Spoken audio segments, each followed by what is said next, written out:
How does a single moment of carelessness destroy a marriage? What happens when a wife lies on the couch with her ex and her husband comes home to find them? Can a husband's anger truly erase years of trust? Before we dive deeper into this story, I have one small request.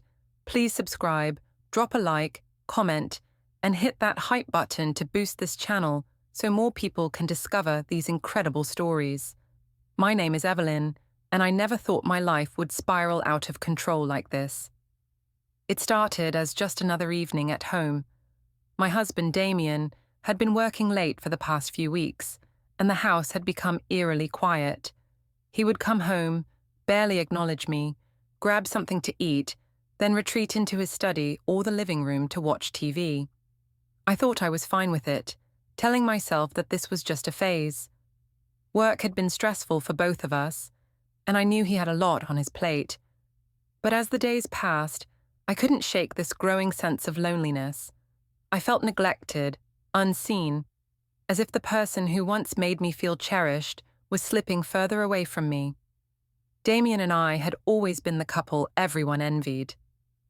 We met when I was still in college, and within 2 years we were married. People would often comment on how perfect we seemed together. He had that quiet strength that I admired, and I, the spontaneous, talkative one, brought out a side of him that I think he liked. But recently, I felt like I was losing him. Maybe it was my fault. Maybe I'd pushed him away without even realizing it. But even as I had those thoughts, a part of me couldn't help but feel resentful. He had changed. He wasn't the attentive, loving husband I married. His touch was less frequent, his smiles fewer. The affectionate gestures, the random hugs, the playful kisses, all of that had been replaced by silence.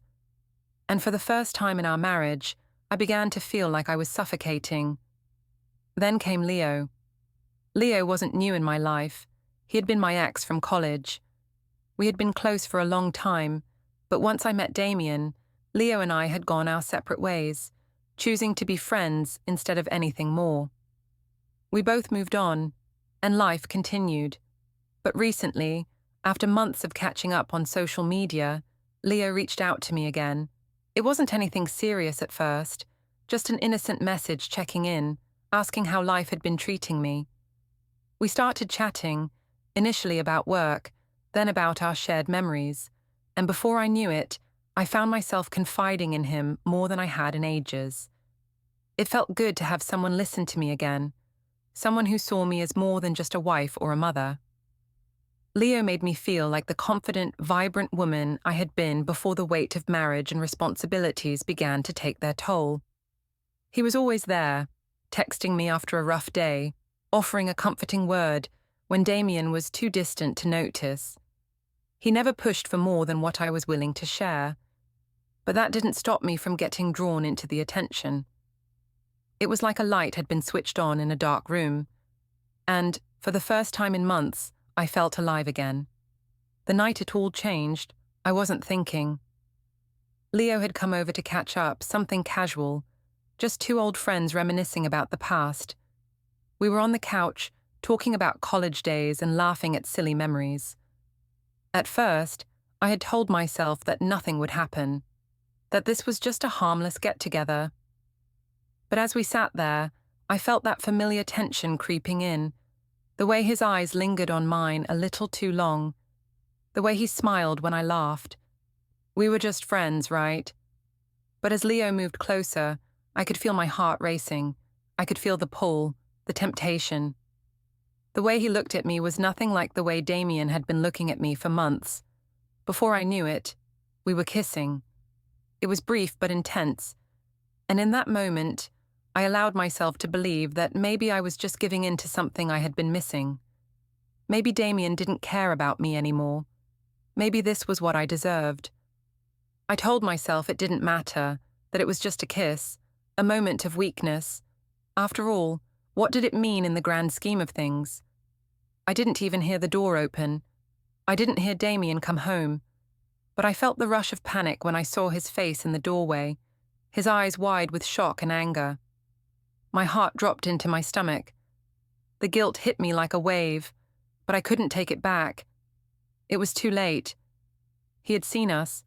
He didn't yell at first. He didn't throw things or break down in front of me. No, Damian was different. He was calm, too calm. He looked at me for a long moment, then turned his gaze to Leo. There was nothing in his expression. No sadness, no rage, just nothing. I wanted to explain, to make excuses, to tell him that it wasn't what it seemed, but the words stuck in my throat. And then, without a word, he turned and walked out the door. Just like that, my whole world shattered. I sat there, frozen, as the sound of his car engine echoed in the driveway. Leo looked at me, his face filled with confusion and hesitation. He opened his mouth to speak, but I didn't want to hear it. This wasn't about him, not anymore. This was about Damian and me. For a long time, I sat there, staring at the door, waiting for Damian to come back. I convinced myself that he would. He had to, right? He loved me. He would be upset, yes, but we'd talk it through. We always did. He would see that it was just a mistake, that I was still his wife, still the person he fell in love with. He would forgive me. I just had to give him some time. But the time stretched on, and Damian didn't come home. I texted him, calling and leaving voicemails, but he never responded. Hours turned into days, and I started to panic. I thought maybe he was just giving me space. Maybe he was processing everything. But as the silence stretched on, I began to feel the weight of what I had done. I had crossed a line, and there was no turning back. And still, I convinced myself that he would come around, that he had to. After all, what was a marriage without forgiveness, without second chances? But deep down, a small voice began to whisper that I might have just destroyed everything, that what I thought was a small mistake could end up unraveling everything we had worked so hard to build. And the worst part was, I didn't know if I could stop it. I kept waiting for the phone call that would tell me everything was going to be okay. But as the days went on, I realized the truth. Damian wasn't coming back. He wasn't going to forgive me this time. I had broken something that could never be fixed, and now I had no idea what came next. That was the first day my life began to unravel. It's funny how quickly things change. One minute I thought I could fix it. The next I was drowning in consequences. Damian didn't come home that night, or the next. I spent the whole time alternating between waiting by the phone and pacing around the house. I even kept the blinds closed, hoping it would somehow keep the outside world from reminding me of what I'd done. I couldn't understand why he hadn't called, why he hadn't reached out. This wasn't like him. Damian wasn't the kind of man to leave things unresolved, or so I thought. I kept telling myself he was just angry, that he was going to cool off, that when he came back, we'd sit down and talk through everything. But as the days passed, that voice of doubt in my head started to grow louder. I was lying to myself. I knew it. I had crossed a line. And even though I still didn't understand why he hadn't just screamed at me or demanded explanations, I could feel it in the pit of my stomach. Something was wrong. This wasn't going to blow over the way everything else did. This time, I might have gone too far. 2 days later, I finally decided to call him. I wasn't ready to face the truth, but I needed to hear his voice. I dialed his number, staring at the screen as it rang, hoping for a miracle. After the third ring, it went to voicemail. "Damian," I said, trying to sound calm, even though my voice wavered. "I don't know what's going on right now, but I need you to come home. We need to talk. I know I messed up, but I didn't mean to hurt you. Please, just come back. Please." I hung up before the message finished, suddenly too embarrassed to say anything more. It felt like I had put my heart on the line, and now I was just waiting for him to slam it down. The next day, he still hadn't come home. No texts, no calls, nothing. I spent hours sitting on the couch, the same spot where we had kissed just a few days ago, trying to think of what I could do to fix this. Maybe I should have never let Leo in the door. Maybe I shouldn't have let it go that far. But what was done was done. And what scared me more than anything was the thought that Damian might never come back. What if I had destroyed everything permanently? I didn't even know where to begin, how to fix something that felt beyond repair. I tried texting him again, though I knew deep down that it probably wouldn't do any good. The truth was, I wasn't even sure if I was ready to face what I'd done. I was too scared to hear his response, but at the same time, I couldn't stand the silence. It gnawed at me. "Damian, I'm sorry. I really am. I should have been more careful.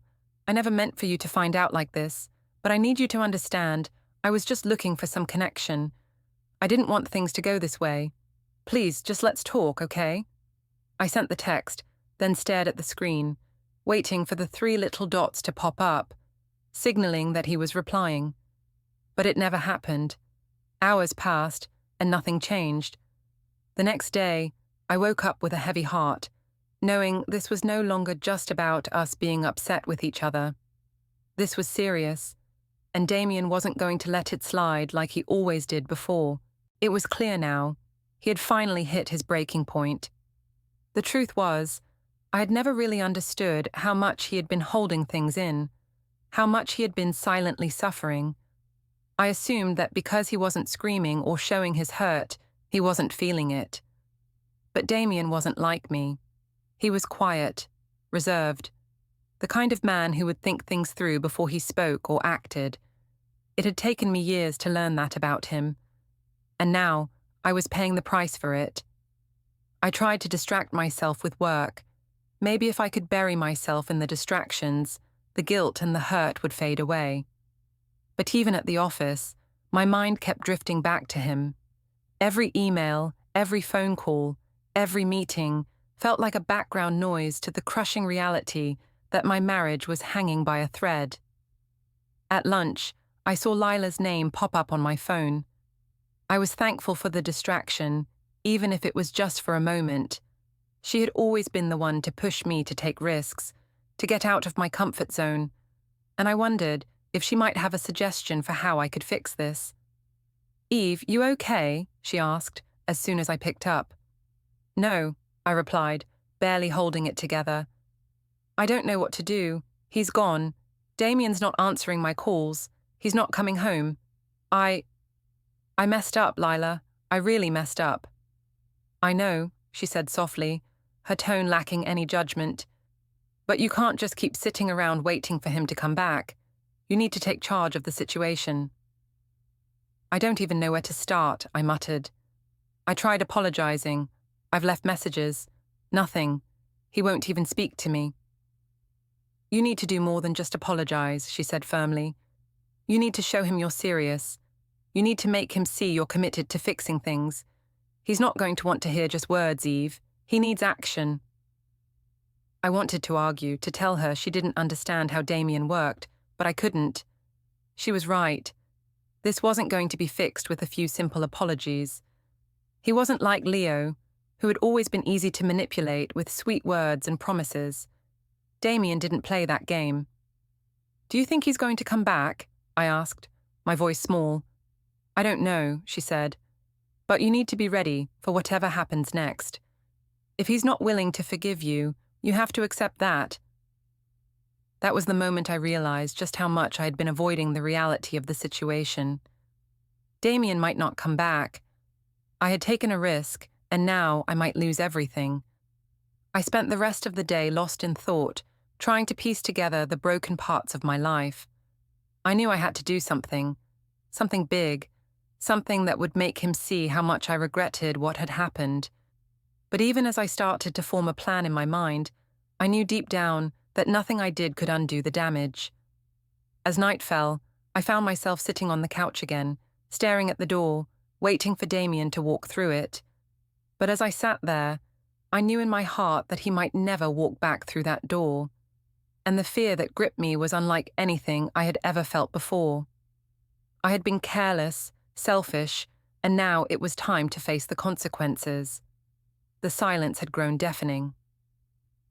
I should have known it would come to this. The day Damian didn't come home, I felt like I was living in some sort of surreal nightmare. Everything in my world had been normal just days before, And now here I was, completely alone. Even as I tried to convince myself that things could be repaired, that Damian would forgive me, the dread in my chest grew with each passing hour. I spent the next few days attempting to hold on to some semblance of normalcy. I went through the motions at work, acting as if nothing had changed, all while knowing my marriage was unraveling. But deep down, I was scared that everything I had taken for granted was slipping through my fingers. Damian wasn't the type to give up on things easily. He wasn't the type to let go without a fight, but that was precisely what I was seeing now.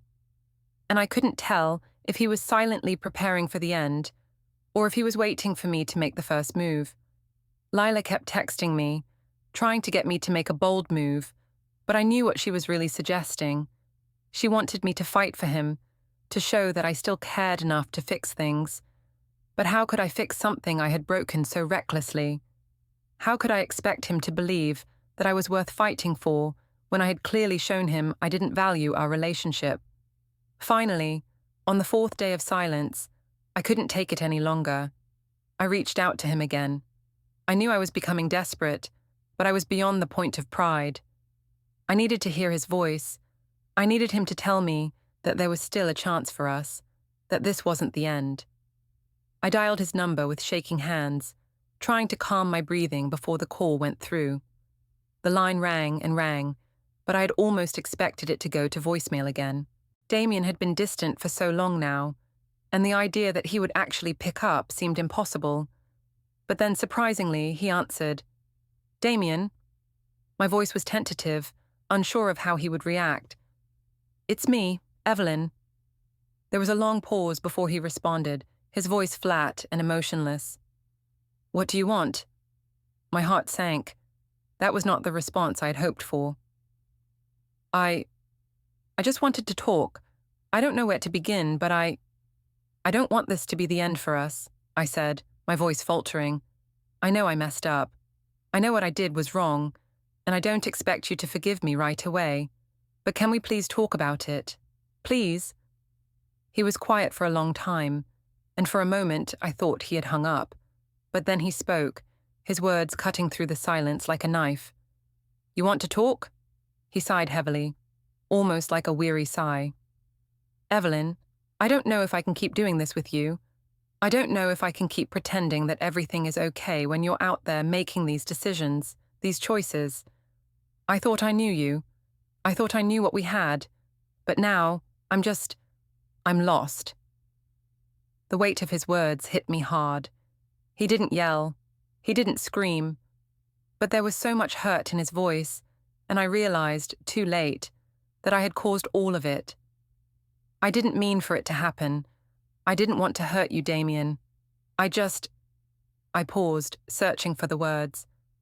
I don't know what I was thinking.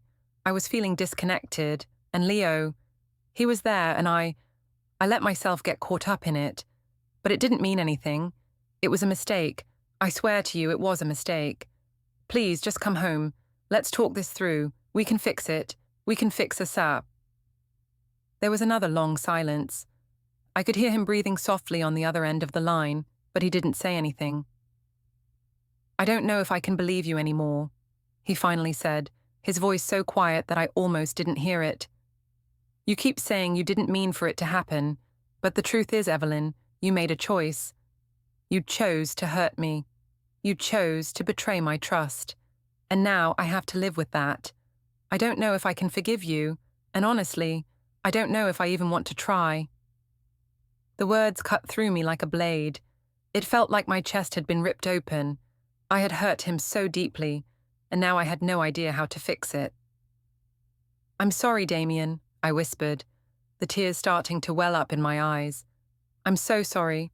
I never meant for things to go this far. I never wanted to lose you." But he didn't answer. Instead, the line went quiet again. A few seconds passed, then I heard the faint click of the call ending. The phone in my hand felt heavier than ever. I stared at it for what seemed like an eternity, my mind racing.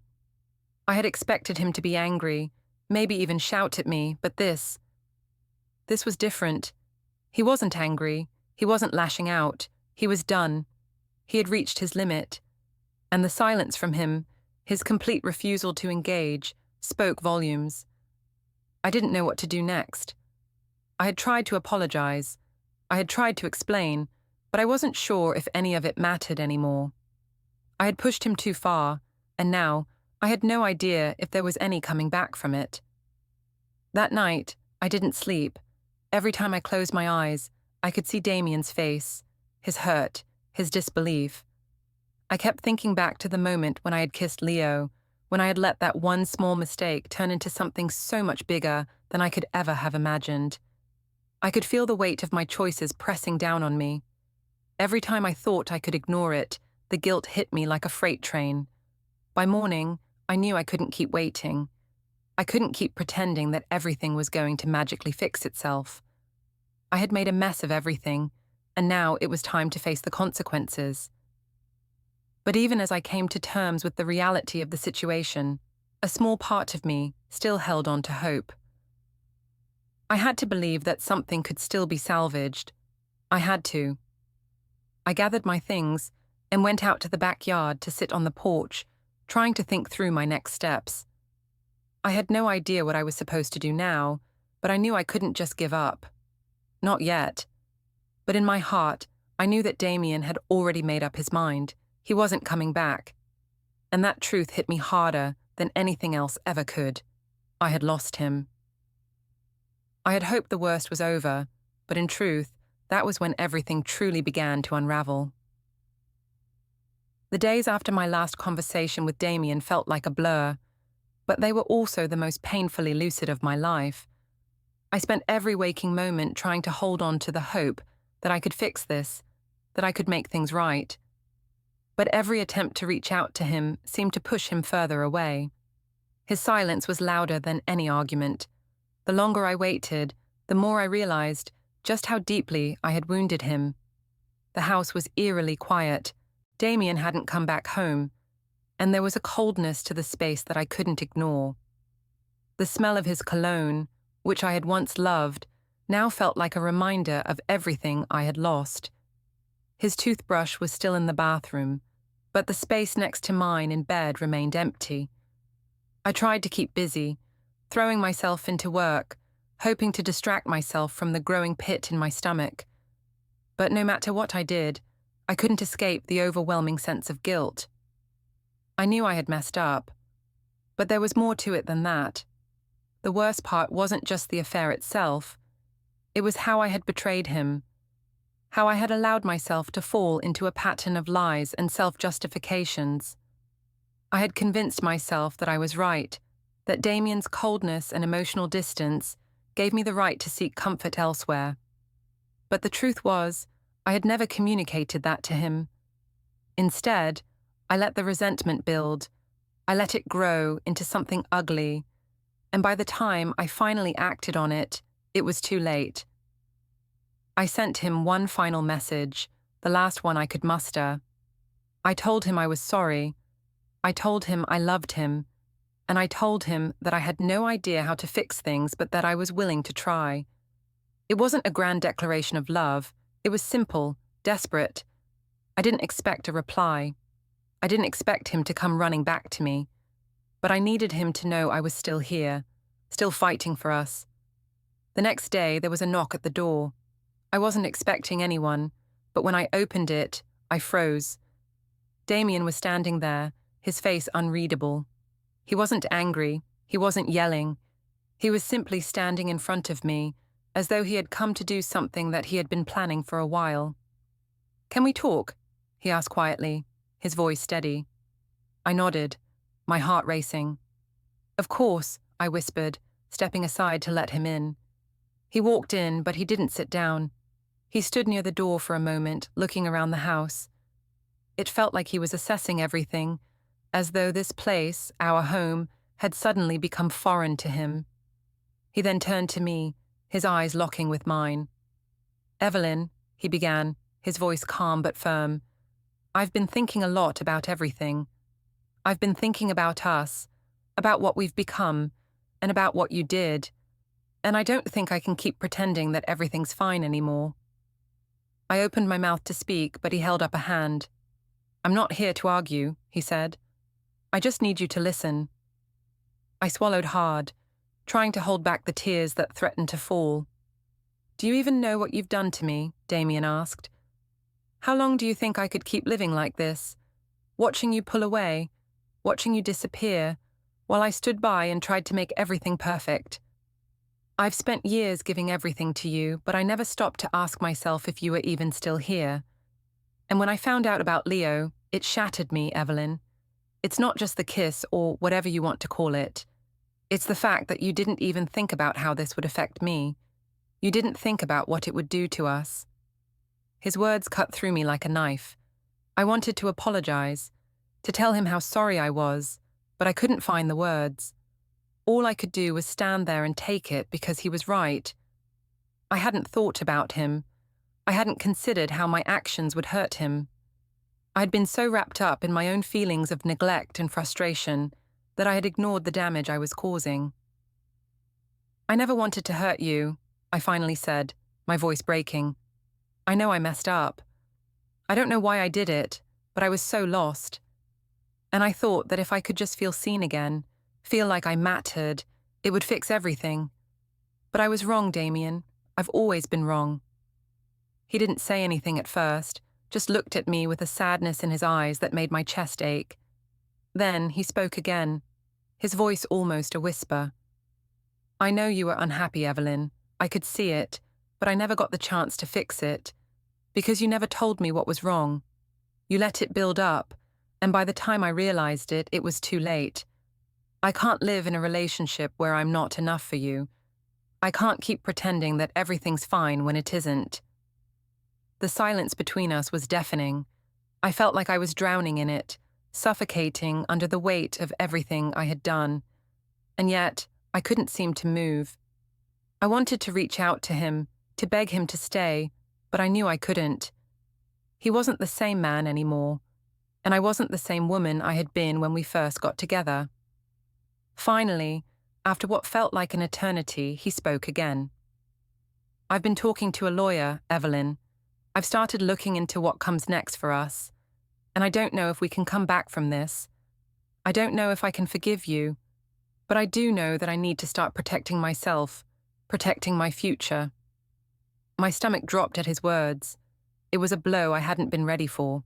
The idea of losing him, of everything we had worked for slipping away, felt like a cold, hard reality that I wasn't prepared to face. You're leaving me? I asked, my voice barely a whisper. I don't know yet, he said, his voice devoid of emotion. But this isn't something I can ignore anymore. I have to take the steps necessary to protect myself, to figure out where I stand. And I think we both need to face the reality of what we've done. He paused for a moment, his gaze never leaving mine. Then, without another word, he turned and walked out of the house.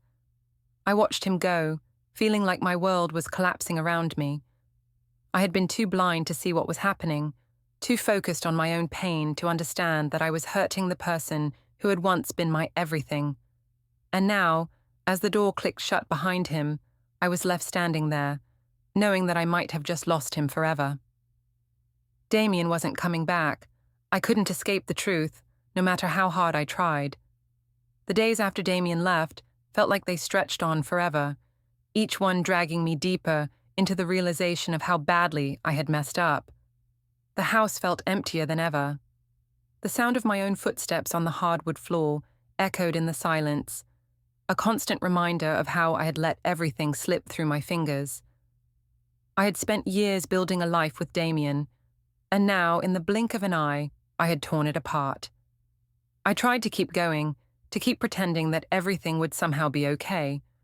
I went to work, answered calls, sent emails, but every moment felt hollow. Every laugh, every conversation felt like it was happening on the other side of a glass wall. I could see my life, but I couldn't reach it, and every time I thought about Damian, about how he had left and how he was now talking to a lawyer, I felt a pang in my chest that wouldn't go away. I spent hours staring at my phone, waiting for a text from him, a sign that maybe he was softening, maybe he was coming back. But nothing came. The silence between us grew, and each hour that passed felt like a deeper cut into the life we had built. I couldn't stand it. I couldn't stand knowing that I had pushed him to the point where he felt like he needed legal protection, where he felt like he couldn't trust me anymore. I had taken everything for granted, and now I was paying the price. Lila called me that evening, as she had been doing every few days, checking in on me. I hadn't told her about the lawyer, or about how Damian was serious about ending things, about how he had already taken steps to protect himself. I couldn't bring myself to tell her the full truth. I didn't want her to see me as the villain, but I knew it was only a matter of time before she found out. "Eve, how are you holding up?" she asked, her voice always trying to sound upbeat, like she was hoping I would somehow break out of this funk. "I'm fine," I lied, "just trying to figure things out." "Figure things out?" she replied, her tone growing more serious. "Evelyn, you've got to stop pretending like everything is fine. You need to face the fact that you're losing Damian, and you have to do something about it before it's too late." Her words hit me harder than I expected. It was like someone had slapped me across the face.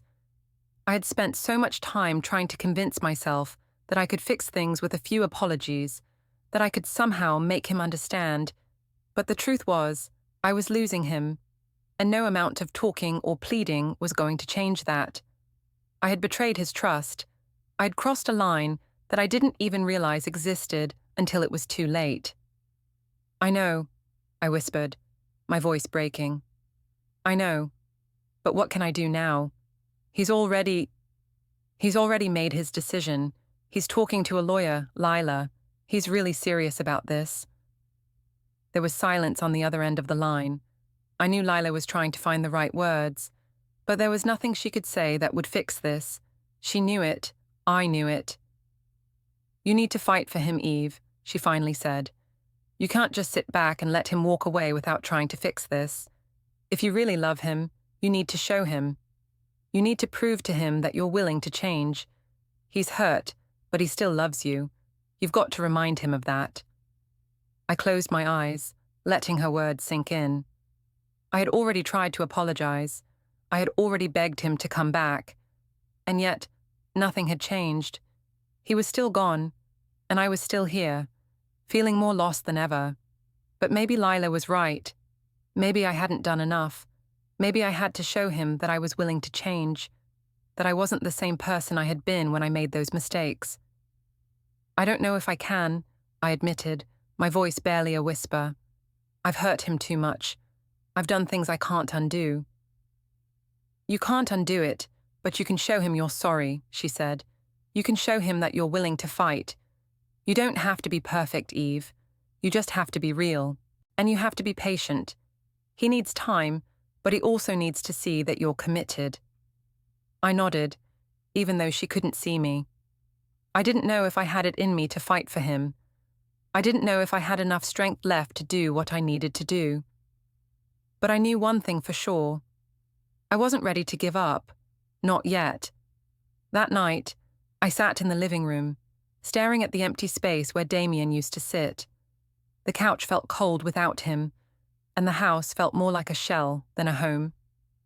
I kept replaying our last conversation in my head, the way he had told me that he didn't know if he could forgive me.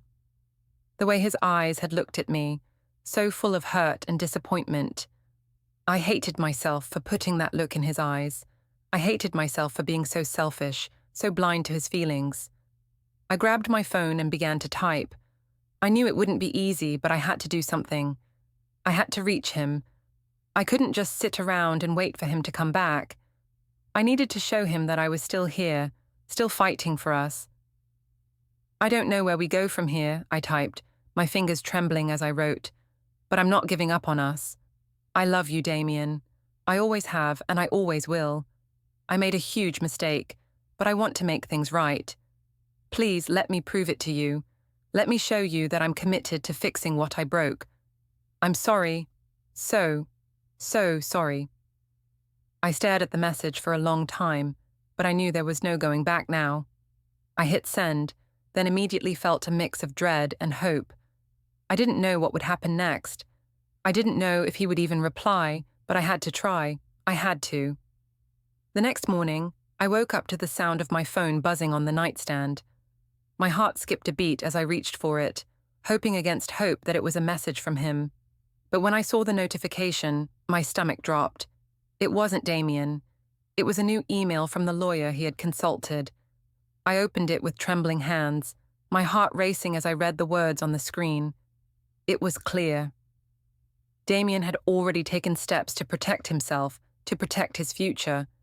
The email was a draft of a legal agreement. Divorce papers. It hit me like a punch in the gut. This wasn't just some misunderstanding. This was real. Damian was serious, and I had pushed him too far to fix it now. I had never felt so powerless. The email from Damian's lawyer was like a sharp slap to the face. The words on the screen seemed to blur together as I read them over and over. Divorce, legal separation, custody of the house. I didn't even know what to say to myself, let alone anyone else. This was the end, the point of no return. I could feel the weight of it, like a stone sinking to the bottom of my chest. Damian was done. I had spent so much time telling myself that I could fix things, that somehow we could make it work. But now, reality had hit me in the form of legal documents. The choices I made, the lies I told, the betrayal I allowed. It was all laid bare in front of me.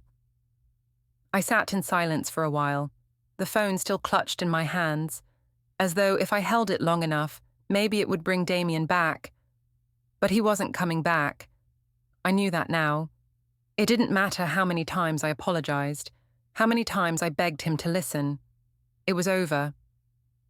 I read the email one more time, trying to make sense of it. There were specifics about the house we had bought together, about who would stay and who would leave, about how the financials would be divided. There were also questions about custody, even though we didn't have children yet. He was covering all bases, ensuring that he had a clean break. It felt so cold, so calculated. The anger that had built up in me over the past few days turned into something else, something hollow. It wasn't anger at Damian anymore, but at myself. I had been so sure that I could fix things. I had been so sure that I could convince him to stay. But now I was seeing the consequences of my actions, and they were harsher than anything I could have ever imagined. I spent the rest of the day in a daze, unable to focus on anything. I tried to go through my work emails, tried to go about my routine, but everything felt pointless. How could I care about anything when my marriage was falling apart? How could I keep pretending that everything was fine when it wasn't? That evening, I went out for a walk to clear my mind. I didn't know where I was going, but I needed to get out of the house. I needed to escape the emptiness that seemed to surround me. As I walked, I passed by couples holding hands, laughing, sharing moments that seemed so simple, so effortless. It hit me like a wave. The normalcy they had, the happiness I had once taken for granted. It was all gone now, and I was the one who had destroyed it. I called Lila later that night, needing to talk, needing someone to tell me that everything would somehow be okay. But as soon as she picked up, I realized there was no fixing this. "How are you holding up?" she asked gently, as if sensing the weight of everything I had been avoiding. "I don't know, Lila," I said, my voice breaking. "It's over. Damian, he's not coming back. He's filing for divorce." There was a long pause on the other end of the line. Lila didn't rush to comfort me. She just let the silence sit between us. She knew I had messed up. She knew that nothing she could say would fix this. "I'm so sorry, Eve," she finally said, her voice soft. "I know this isn't what you wanted, but you have to be honest with yourself. You have to face the fact that you hurt him. You can't just keep pretending that everything's going to magically work out. He's gone, and now you have to face the reality of what you've done." Her words stung, but they were the truth. I had been running from the truth for so long, hoping that I could convince myself that there was still a chance, but there wasn't. Damian was done. "I know," I whispered. "I know, I didn't think it would get this far. I didn't think I'd lose him. I didn't think he would leave me." You never thought he'd leave, Lila said, her voice firm. That's the problem, Eve. You took him for granted. You thought he would always be there, no matter what. And now you're seeing the consequences of that. Her words hit me harder than I wanted to admit. I had taken him for granted. I had assumed that he would always be there, no matter how I treated him, no matter how distant I became. But I was wrong, and now everything had fallen apart. I don't know what to do now, I said, my voice barely audible. I don't know how to fix this. I don't even know if I can. You can't fix it, Eve, Lila said softly. You can't undo what's been done, but you can learn from it. You can take responsibility for what you did and make sure it doesn't happen again. That's all you can do now. You have to move forward, even if it means letting go of him. Let go of him. The words felt like a slap in the face. How could I let go of the man I had spent so many years with? How could I let go of the life we had built? But the truth was, I had no choice. That night, I couldn't sleep. I kept thinking about everything, about the mistakes I made, about the things I never said to Damian, about the love that had slowly faded away. I had allowed my own insecurities, my own need for validation, to destroy something beautiful. I had destroyed him. And now, there was no going back. The next morning, I made the hardest decision of my life. I reached out to Damian. I knew that he wouldn't respond, but I needed to try one last time. I needed him to know that I was sorry. I needed him to know that I understood the weight of what I had done. I sent him a message, my hands trembling as I typed, Damian, I don't expect anything from you. I know I've hurt you more than I can ever fix, but I need you to know that I'm sorry. I am so sorry for everything. I never wanted to lose you, and I never thought I could. But I understand now that I've made my choices, and I've lost you because of them. I hope someday you can forgive me, but I'll understand if you never do. I stared at the message for a long time before I hit send. There was no turning back now. I had done everything I could to fix it, but I knew that it wasn't enough. I knew that Damian had already made his choice, and I had to live with the consequences. The days passed, and I didn't hear from him. Part of me had expected that. Part of me had known that he was gone, and there was no coming back. But the other part of me, the part that still loved him with all my heart, held on to the hope that maybe, just maybe, he would reach out. But he didn't. The divorce papers came a week later, and as I signed them, I couldn't help but feel like a failure, not just as a wife, but as a person. I had lost the most important thing in my life, and it was all because of my own selfishness. I couldn't fix it. I couldn't undo the damage I had caused. And the hardest part of all was realizing that I had destroyed everything, and now I had to live with it.